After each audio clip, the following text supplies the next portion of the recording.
I would like to provide a brief critique of Part 1 of Jordan Peterson's Conservative Manifesto. I don't intend to go through it in excessive detail, but instead speak to some of the general points of failure I believe it contains, primarily in the framing, in order to contribute constructively to the dialogue. Before I begin, I want to make it clear that I am a supporter and fan of Jordan Peterson and his work, and I provide this critique in order to bolster his attempt to provide the right with better footing in the raging ideological war in which we find ourselves. So the first point is one that I have made before and Peterson concedes at the beginning of the video. There is no prophet of conservatism, and it is not a worldview that can be deduced from a priori principles. I'm put in mind to wonder if there can even be a statement of conservative first principles at all. Commitment to a tradition is definitionally through experience of the world, and it doesn't make a great sense to have it as an abstract collection of first principles. As such, the term manifesto is generally not applicable and feels mildly off-putting. It feels like we've already strayed into left-wing territory. We've adopted an insecure foundation from the start. But like Peterson, I don't have a better term to describe what he's aiming for. Next, I'm a bit concerned about the delivery of the piece. I had the feeling of being berated due to the tone, which seemed unnecessarily harsh and unwelcoming. To all of those who currently wander, thirst, and starve in their absence, what are the values of paramount importance to the conservative temperament currently crying out for rediscovery, reconsideration, and discussion? Yet this was bookended by a very gentle and enjoyable pre- and post-amble, in which Peterson just spoke in a normal and inviting way. Thank you all for watching and listening. I genuinely hope that you find the vision that is beginning to be elaborated in this document compelling and engaging. I think it would have been much better to formulate the entire piece like that, even if it was being read from a script. The complexity of the content also felt like another unnecessary barrier to entry, and many of the subtleties of the points he made seemed to get lost in the unusual syntactic formulations and unexpected emphasis.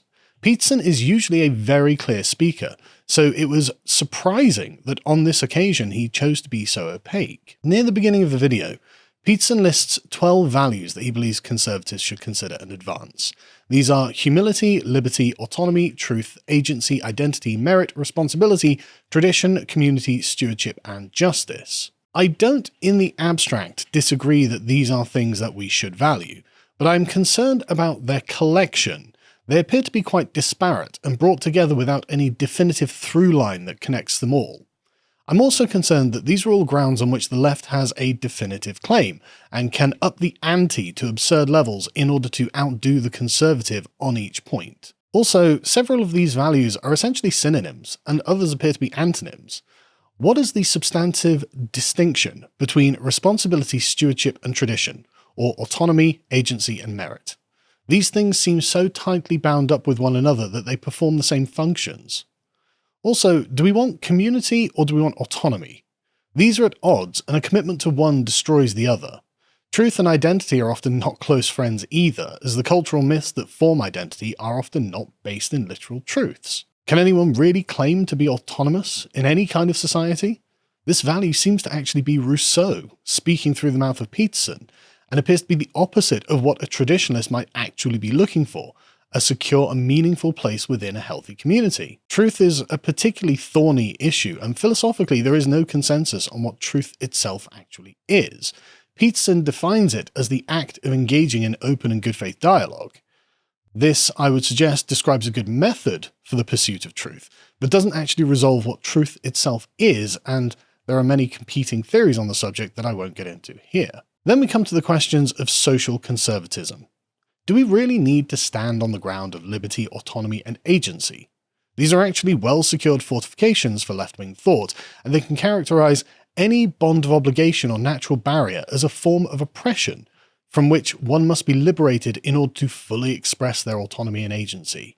If taken to their logical conclusions, we seem to arrive at the conclusion that the will is entrapped within the body and needs to be liberated by progress. Moreover, these and other principles are to some extent presumed within the English-speaking tradition, and I don't think we really need to create a formalized commitment to them.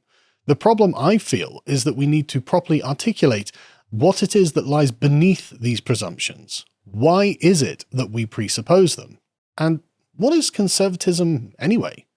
It seems to be little more than the lazy rump of progressivism, reluctant to be dragged into the brave new world, but unwilling to put up active resistance.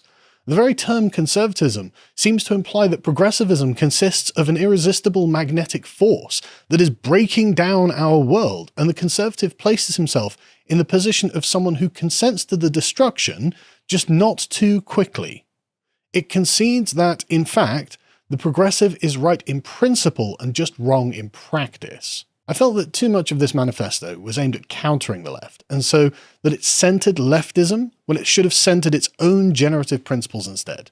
It felt like a concession, an attempt at containment, an admission that the left is actually the driving force of Peterson's position, and this manifesto was merely an attempt to try and rein in their worst proclivities.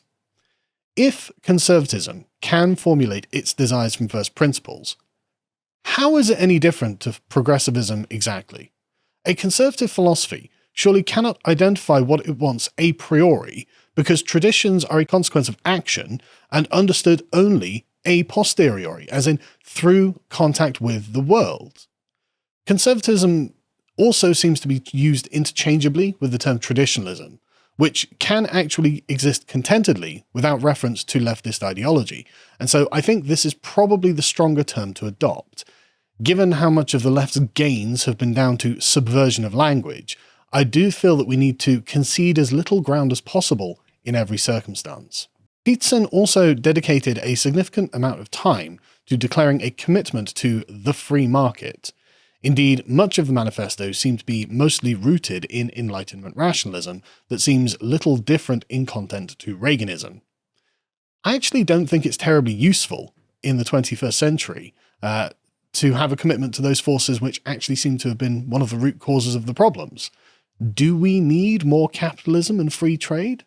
It seems that Peterson has dichotomized this framework against Soviet economics, which I don't think anyone is seriously postulating as an alternative, and I don't think speaks to the problems of modernity. Do we care about the free market, or do we care about property ownership? Because the free market, meaning free movement of goods, services, capital, and people, has allowed our manufacturing to be exported to the third world and has flooded our countries with working foreigners, whilst allowing rich foreigners to buy up large tracts of our cities.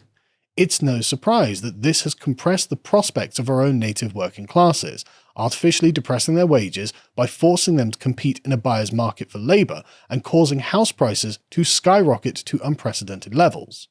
This means we live in a society where an extreme commitment to the free market is actually inhibiting property ownership by increasing the demand without the ability to sufficiently increase supply.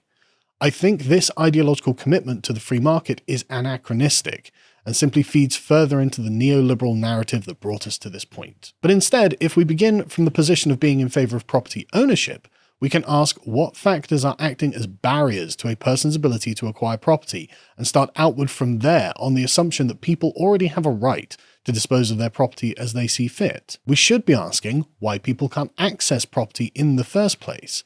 And in part, I think it is this ideological commitment to a free market that has engineered circumstances so they can't. Preventing unwarranted labour competition and reducing demand for houses by reducing the number of people coming into our country, while disallowing foreign business magnates to purchase land in a country in which they don't live, become logical and sensible steps to take from such a position. They don't violate anyone's rights, and they don't require the state to actually do anything positive. It just has to say no when asked. I have more, but I think I'll leave it there as I don't want to get into the minutiae of the piece. In summary, I felt it was essentially rooted in the same kind of rationalistic first principles as left-wing ideologies, which is why this kind of conservatism has lost ground to them for decades now. If we are to have something approaching a conservative or traditionalist manifesto, I think it needs to be rooted in ground in which the left either has no foothold or openly repudiates. For example, I think the left are trying to create an eternal present, in which each individual's will is ultimately free and unconstrained by obligation to others. Conservatives, then, should begin from the opposite position, a more Burkean point of tradition being a great chain of civilization upon which we occupy only one link, with a clear vision from the past to the present and into the future, with an understanding of these obligations. This is the ground upon which the left is completely lost and has no plan whatsoever. How are they going to embrace and continue our traditions, our families, our way of life? The answer is they can't. These are the enemies of the left, and we need to embrace them and advance their concerns as our duty to future generations.